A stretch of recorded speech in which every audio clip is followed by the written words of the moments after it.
Hi, this is Ines O'Donovan reporting for you from day 3 at the Aesthetic and Anti-Aging Medicine World Congress in Monaco.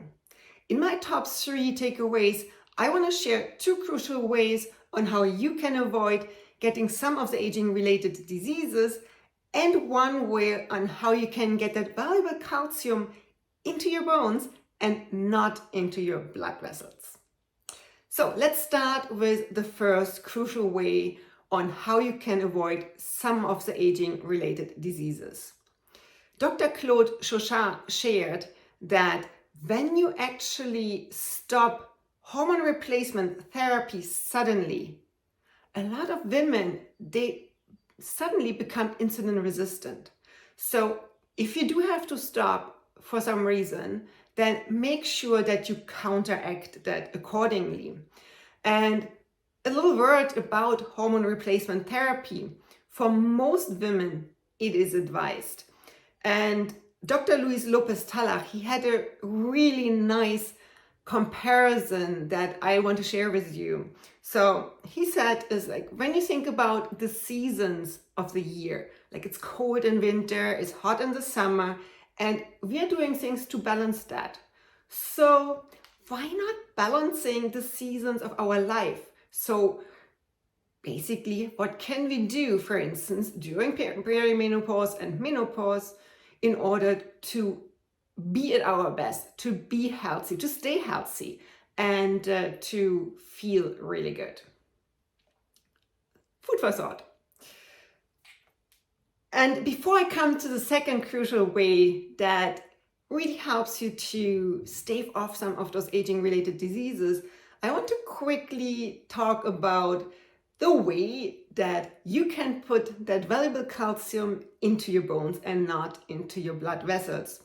Dr. Federico Gonzalez, he was actually looking deeper into vitamin K2, and you probably have heard about that. So I just want to give this as a reminder for you. Do take your vitamin K together with your vitamin D.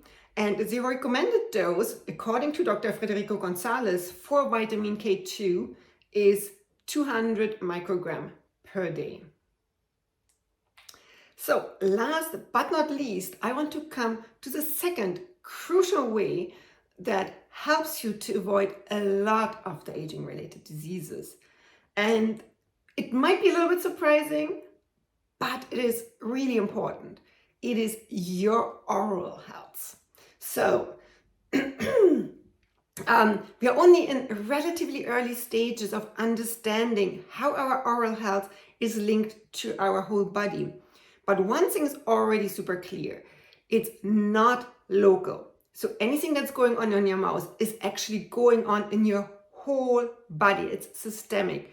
So that's why it is absolutely crucial that you look after your mouth.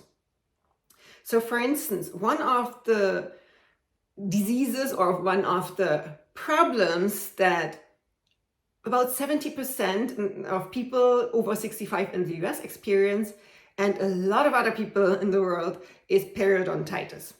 And Dr. Bruno Donatini shared, for instance, that periodontitis is linked to diseases like Alzheimer's, Parkinson's, some type of cancers, metabolic syndrome, and others. It can also make, for instance, diseases like, or illnesses like COVID a lot worse. Just by having a clean mouth, you can actually improve a lot of those things very, very simply. So what can you do? At home, you do want to clean your teeth regularly. And so your oral hygiene is super important. And you can, for instance, check some of that with blue LEDs, like blue LED light, and also with wood lamps. You can spot on your tongue, for instance, or when you look into your mouth, a lot of the issues that come up. We had, for instance, Caroline Healy during the conference, who is an Ayurvedic practitioner. She showed us a lot of different tongues, and it was impressive what you can actually see on your tongue. But let's come back to what you can do. So oral hygiene, crucial. Nutrition. So stop all this over-processed foods. It's not good for you.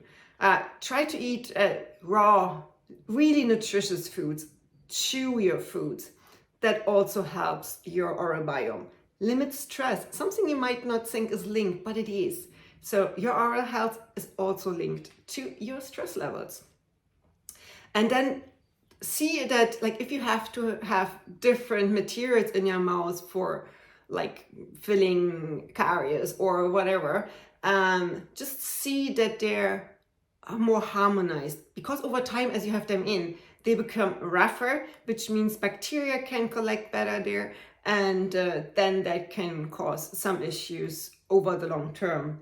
And when you have a treatment, for instance, at a dentist, when like something is removed or so, just make sure that you reseed with, for instance, prebiotics and probiotics very quickly, so that you fill those free spaces with something good. And then do go regularly to your dentist, do the professional cleaning, let them stimulate your whole mouth and your whole oral microbiome, and make sure that you also get some bone and gum regeneration and stimulation. So these are my top 3 takeaways, and that's it for the AMWC this year. I see you at the next conference. Have fun. Stay young.